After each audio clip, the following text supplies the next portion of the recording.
오늘 함께 나눌 말씀의 제목은 예수님과 함께 삽시다입니다.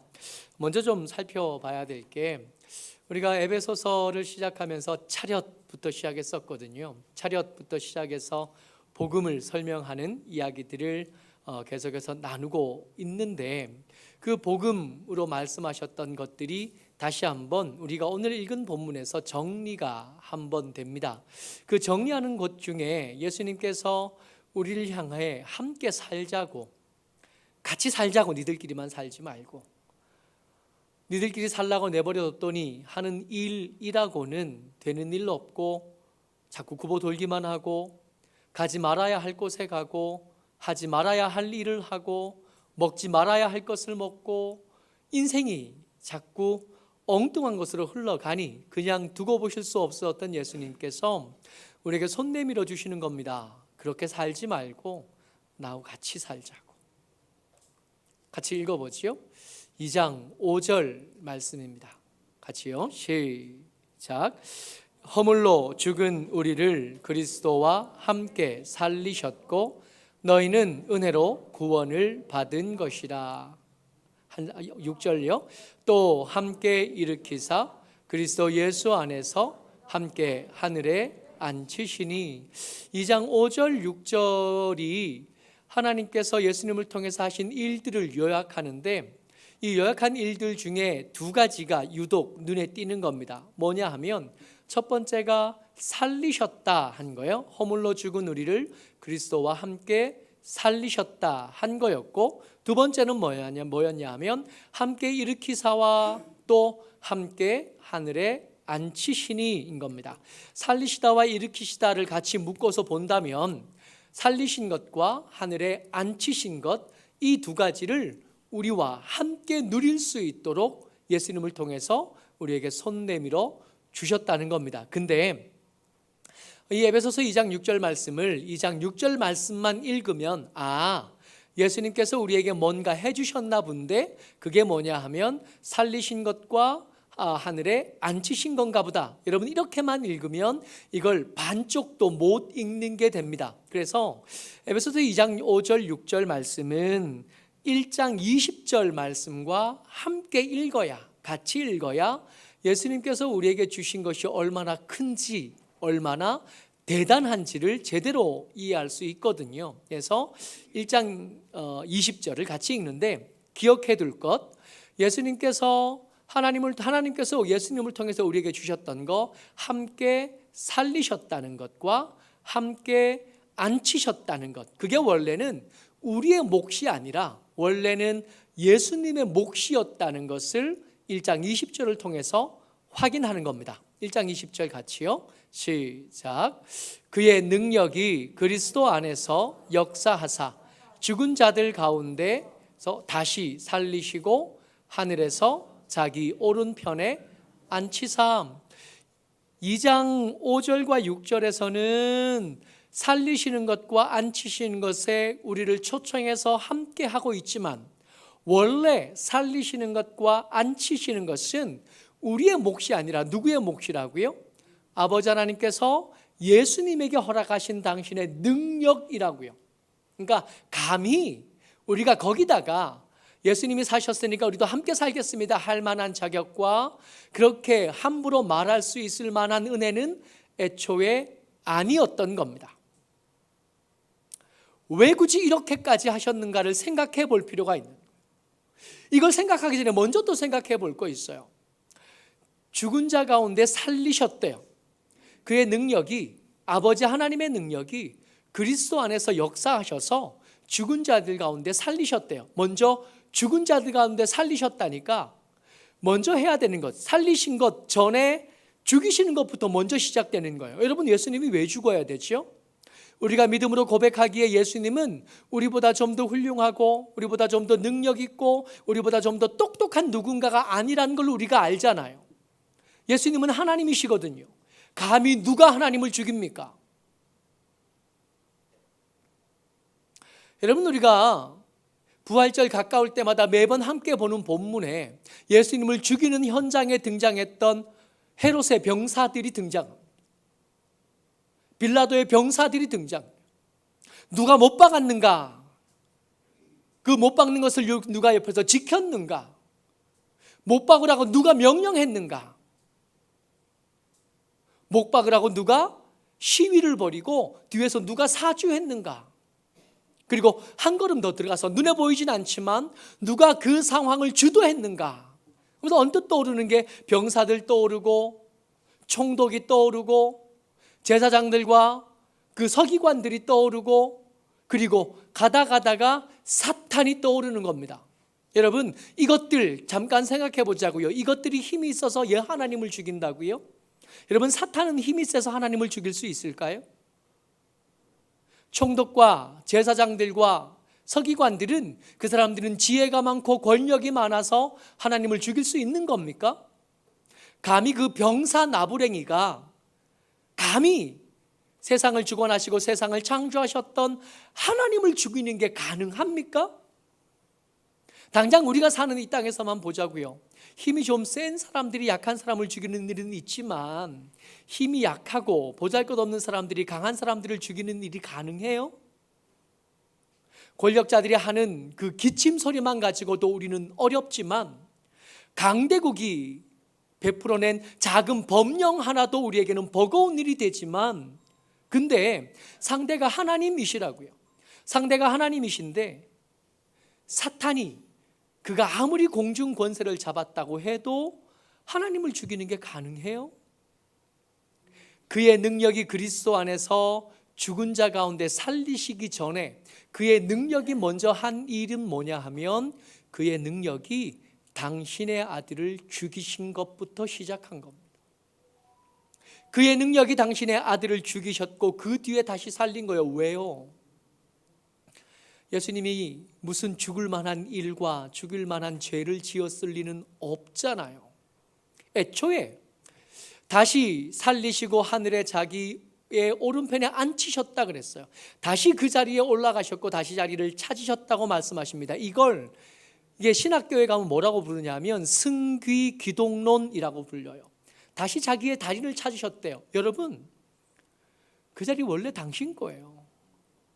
그 자리에 올라가셔서 그 자리에 앉으신 것이 뭔가 대단한 영광을 획득하신 것으로 여기는 것은 앞뒤가 맞지 않습니다. 원래 당신 거였어요. 아버지의 보좌 우편에 있는 그 자리는 원래 예수님의 자리였다. 굳이 내려오지 않으셨다면 그 번거로운 과정을 거치면서 다시 올라갈 일도 없었을 거라는 겁니다. 예수님께서 하나님의 등 떠민 것과 순종하심을 따라 두 가지 일을 하셨는데, 그 첫 번째가 뭐냐 하면 다시 살리심, 두 번째가 하늘 보좌에 앉히심. 굳이 이 귀하고 아름다운 것, 아니 이거 가늠할 수도 없는 이 큰 은혜를 우리에게 초청하셔서 다시 함께 살아보자고, 그 보좌에 함께 앉아보자고 그렇게 하신데 이유를 찾아내야 되는, 왜 그렇게까지 하셨을까요? 왜 오셨을까요? 왜 굳이 죽으셨을까요? 왜 다시 산 뒤에 내려놓았던 자리에 다시 올라가셔야만 하셨을까요? 아버지와 아들이 번거롭고 이 피로 가득한 이 피비린내가 나는 이 일들을 하셨던 이유를 우리는 어디서 찾냐 하면 계속 지금 제 설교 가운데 말씀을 나눈 것 같아 계속 반복되어서 나오는 함께 때문입니다. 다시 사는 일에 우리를 초청하고 싶으신 거예요. 당신의 보좌에 앉으신 그 자리에 우리를 초청하셔서 거기에 함께 있게 하고 싶으신 겁니다. 여러분, 다시 살리는 일, 아버지 하나님의 능력이 예수님에게 행하신 그 일, 역사상 모든 기적들 중에 가장 큰 기적에 우리를 초청하시는 거예요. 역사상에 있었던 모든 권세들 중에 가장 큰 권세가 창조주 아버지 하나님의 그 옆자리 보좌일 텐데 그 보좌에 우리를 초청하셔서 함께 있자고 말씀하시는 거예요. 이를 위해서 예수님께서 우리를 향해서 손 내미시면서 같이 살자고, 함께 하자고. 네, 여러분 함께 살자고 말씀하시면서 우리를 이렇게 살펴보는 거예요. 내가 날 보기도 하지만 하나님이 우리를 이렇게 보는 거예요. 보니까 이게 될성 부르지가 않아요. 안 될 것 같은 거예요. 말씀 같이 봅니다. 2장 3절 말씀이요. 같이요. 시작. 전에는 우리도 다 그 가운데서 우리 육체의 욕심을 따라 지내며 육체와 마음에 원하는 것을 하여 다른 이들과 같이 본질상 진노의 자녀이었더니, 마지막 줄을 주목하십시오. 우리를 뭐라고 부르냐 하면, 여러분 이 진단은 하나님이 하신 거예요. 우리가 어디가 아프면 병원 가서 진단을 받잖아요. 그 진단에 따라 치료 방법이 달라지는 거거든요. 우리를 만드신 우리의 제작자이신 하나님께서 우리를 진단하셨는데 그 진단의 결과가 뭐냐 하면 본질상이에요. 우리의 본질에 문제가 있대요.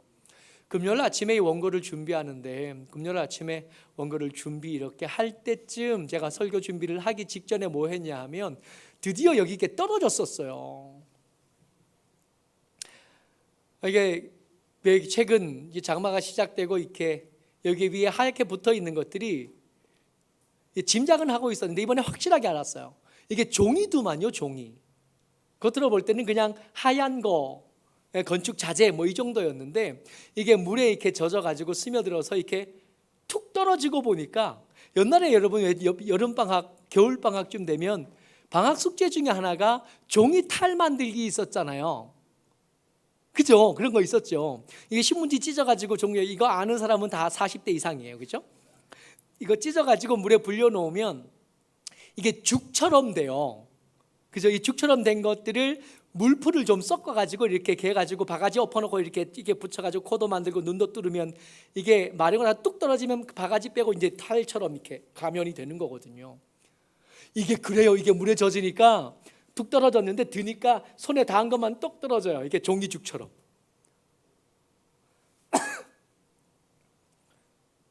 젖어가지고 이렇게 종이죽처럼 된 게 젖으니까 그대로 툭 하고 떨어져 있는 거예요. 이걸 이렇게 쓸어가지고 담았어요. 사진 몇 장 찍어놓고 쓸어가지고 담아가지고 이제 비닐봉지에 이만큼 담아놓고는 설교 준비하러 들어간 거예요. 설교하러 준비하러 들어갔는데 저 단어가 계속 마음을 괴롭히는 거죠. 본질상. 여러분 물 새는 것 때문에 계속 고민을 했어요. 이게 그동안 우리 교회에서 물 새는 것 때문에 이 건물에 들인 돈을 계산하니까 3천만 원이 넘더라고요.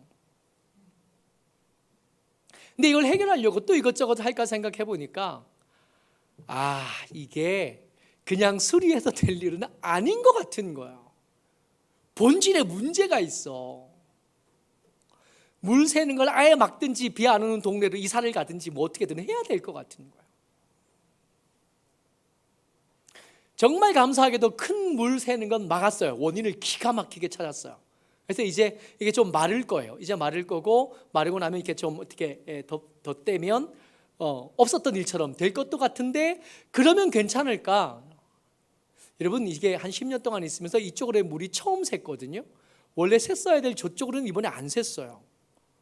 재작년에 저쪽에서 샜었는데 저기는 이번에 안 샜거든요. 이번이 해결되면 또 어디서 또 창조적인 아이디어를 동원해서 셀지 알 수가 없겠는 거예요. 이 문제를 해결한다고 해결이 안 되는 거지. 고민하는 거예요, 여러분. 우리를 하나님께서, 예수님께서 우리와 함께 살자 그랬는데, 함께 살려고 우리를 진단해 보니까 뭐가 문제가 있냐면, 팔이 좀 뒤틀렸거나 어깨가 좀 아프거나 골반, 고관절이 좀 이런 문제가 아닌 거예요. 본질적인 문제가 있는 거예요.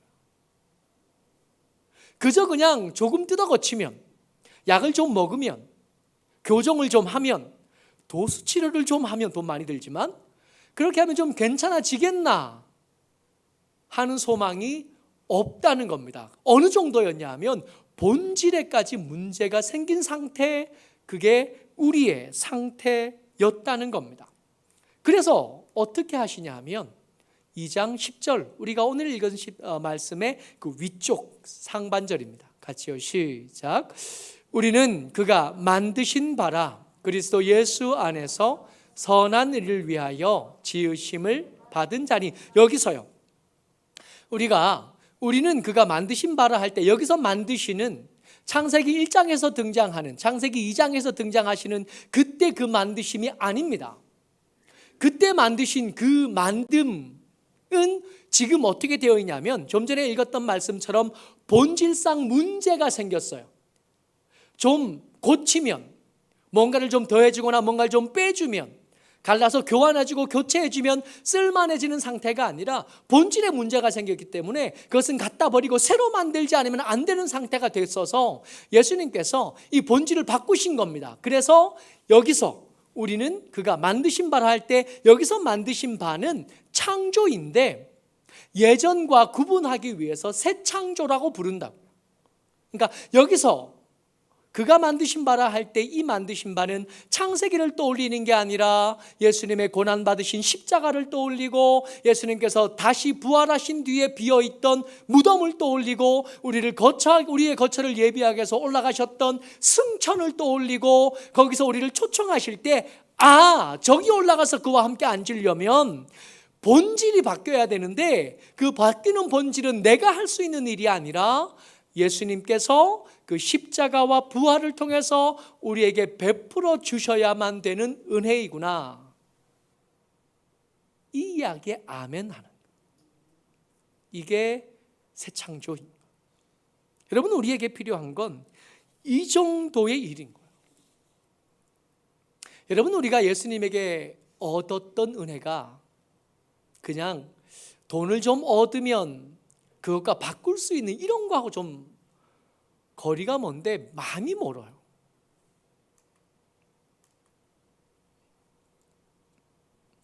우리와 함께 하시기 위해서 우리를 새로 만드셨다고요.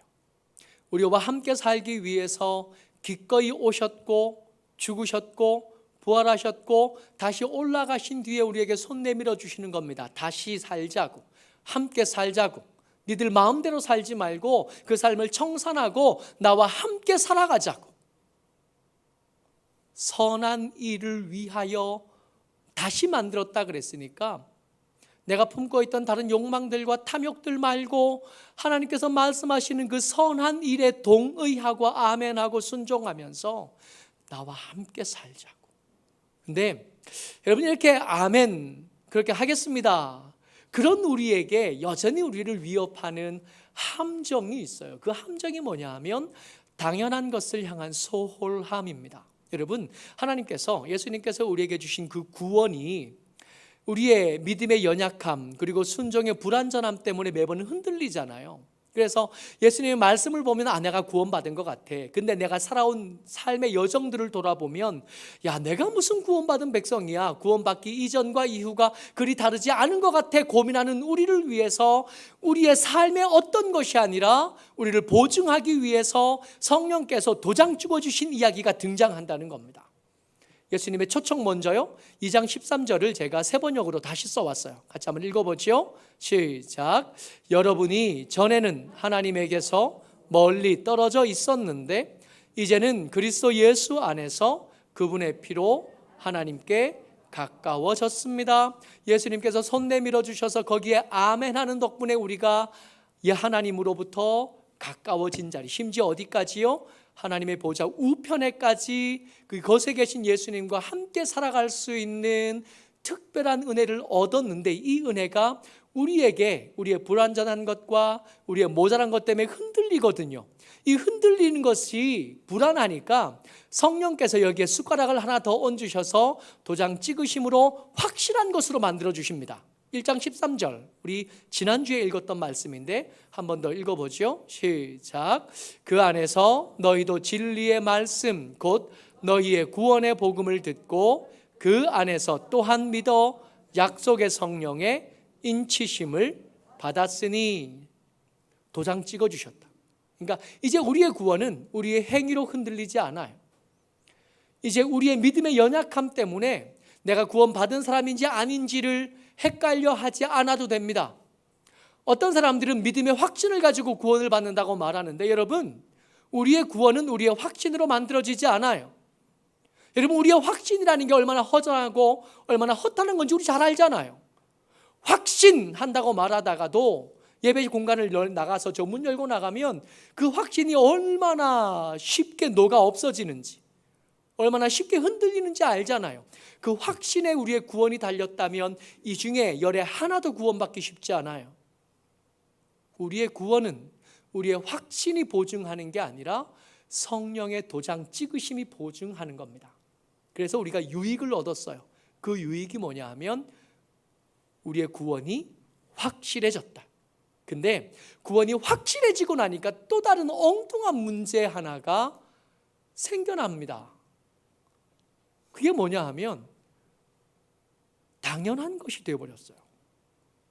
이게 우리에게 와서 흔들리지 않는다는 걸 알게 됐어요. 근데 이러면 감사하고 감격하고 살면 좋은데, 여러분 우리가 얼마나 이상한 사람들이냐 하면 그렇게 간절하던 것을 얻어서 내 것이 되고 함께 할 수 있게 되었을 때 이것을 계속 소중히 여기는 것이 아니라 소홀함으로 대한다는 것. 여러분 우리가 결혼하려고 얼마나 애를 썼어요. 연애를 시작하는 우리 아이들을 보니까 알겠어요. 11시에 나가요. 12시 전에 안 와요. 밤이 새는 줄을 몰라요. 근데 정말 신기한 거, 저도 그랬거든요. 근데 결혼하고 시간이 좀 지나니까 당연한 줄 알지 귀한 줄은 몰라요. 저희 부부만 그래요? 여러분들은 매번 새롭고 아침마다 새롭고 날마다 새롭고 그러셔요? 확 목 조르고 싶고 그냥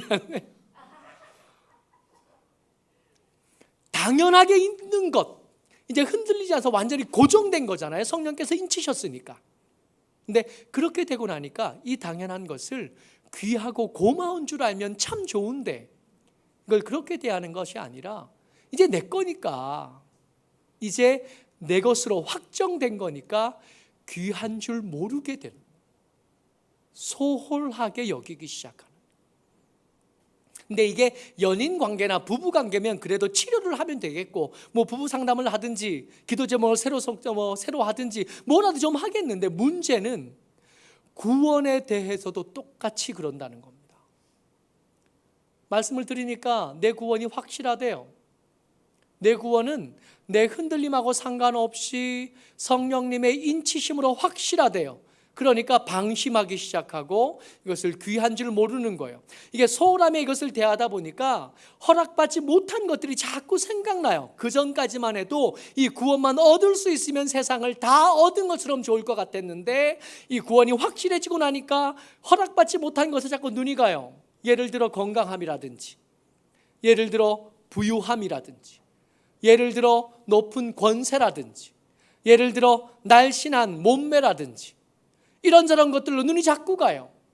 나중에 이렇게 해픈 시선을 자꾸 딴 데로 돌리다 보니까 심지어 어떻게까지 되냐 하면 내가 가졌던 이 귀한 구원보다 내가 허락받지 못한 것이 더 커 보이기까지 하는 겁니다.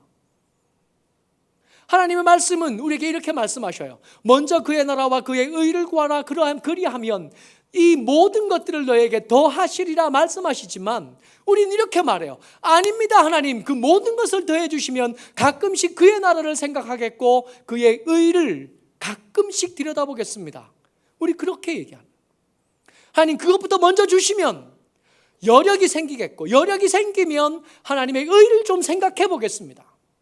하나님, 내게 먼저 내가 원하는 것들을 좀 채워주시면 그렇게 우리가 힘이 좀 남겠고, 그 남는 힘을 가지고 하나님을 좀 들여다보겠고 하나님의 일을 좀 따라 살아보겠고 그것도 생각해 보겠습니다. 우리 그렇게 말하는 거예요. 하나님은 우리 보고 함께 살자 그렇지만 우리는 하나님과 함께 살 생각이 별로 없어요. 다만 내가 원하는 삶을 사는데 하나님께서 좀 도움이 되셨으면 좋겠고, 내가 가고 싶은 길을 가는데 하나님께서 가끔씩 우리가 앉아 쉴 자리가 되어주셨으면 좋겠고, 길양식이 되어주셨으면 좋겠다고 생각합니다. 때때로 우리가 돌아가면 하나님께서 우리를 여전히 반겨주시지만 잠깐 반겨주신 그 반겨주심을 얻고 힘을 얻으면 우리는 또 우리가 원하는 멀리 먼 다른 곳으로 또 가는 겁니다. 오늘 말씀의 제목이 예수님과 함께 삽시다입니다. 우리끼리 살지 말고 예수님과 함께 살자고요. 이 손 내밀어 주심을 위해서 예수님께서 새 창조까지 해가면서 우리에게 손을 내미신 거예요. 근데 그렇게 손 내밀어 주셨지만 정작 하나님과 함께 살아가는 성도들을 만나는 것은 쉽지 않은데 왜 그러냐 하면 이미 당연한 것이 되어버린 이 구원보다 허락받지 못한 것에 대한 간절함이 우리에게 더 커졌기 때문입니다. 소홀하게 여겨요. 그러면 동행이 되는 거거든요. 함께 삽시다 그랬으니까 같이 살기 위해서 우리가 배워야 될 것이 있는데 그중 뭐냐 하면 첫 번째가 속도입니다. 여러분 같이 걸어가려면 적어도 속도를 좀 맞출 수 있어야 돼요. 그리고 속도가 같아도 같은 곳을 가지 않으면 멀어질 밖에 없거든요. 두 가지를 맞출 수 있어야 됩니다. 예수님 어디를 향해서 가시는가? 우리를 새 창조하실 때 왜 새 창조하셨다 그랬냐 하면 선한 일을 하게 하려고. 그러니까 예수님께서 선한 일을 하게 하려고 우리를 새 창조 다시 만들었다 그러셨으니까 예수님이 하고자 하시는 선한 일이 뭔지 좀 살펴봐야 되죠. 우리 생각에는 당장 이 문제가 해결됐으면 좋겠는데 그건 우리 생각이고요. 하나님의 생각은 다를 수 있지 않겠어요? 내가 원하는 속도가 아니라 하나님께서 원하는 속도, 하나님께서 걸어가시는 속도를 좀 지켜봐야 되지 않겠어요? 그리고 성경도 그렇고 지나간 시간들을 이렇게 돌이켜보면 여러분 우리가 예수님을 못 따라갈 때가 많거든요. 근데 예수님을 못 따라갈 때가 예수님이 우리보다 너무 빨리 가시는 바람에 우리가 그 뒷공문이를 놓쳐서 못 가는 경우는 적어도 저 같은 경우에는 한 번도 없었어요. 다만 왜 못 따라갔냐 하면 예수님이 거의 서 계신 것처럼 늦게 천천히 가시는 거예요. 우리 같은 사람 속 터져 죽어요. 사모하고 제가 가끔씩 정말 은혜를 얻으면 사모가 가끔씩 저하고 산책을 가주거든요. 사모가 제게 은혜를 베풀어서 같이 산책을 가주면 같이 가자고 그렇게 해놓고는 막상 나가서 보면 저는 한 2걸음 앞에 걸어요. 성질이 급해가지고 막 가야 되는데 안 따라오면 좀 맞춰서 걸으면 될 텐데 이 급한 성질이 같이 못 걷게 만들더라. 한참 가다가 기다려요. 한참 가서 좀 떨어지면 너무 멀리 떨어졌다 싶으면 기다렸다가 옆에 오면 또 가요. 그러면 2걸음 지나면 또 앞에 가 있어. 결혼한 지 20년이 넘었는데도 아직도 그 속도를 못 맞추는.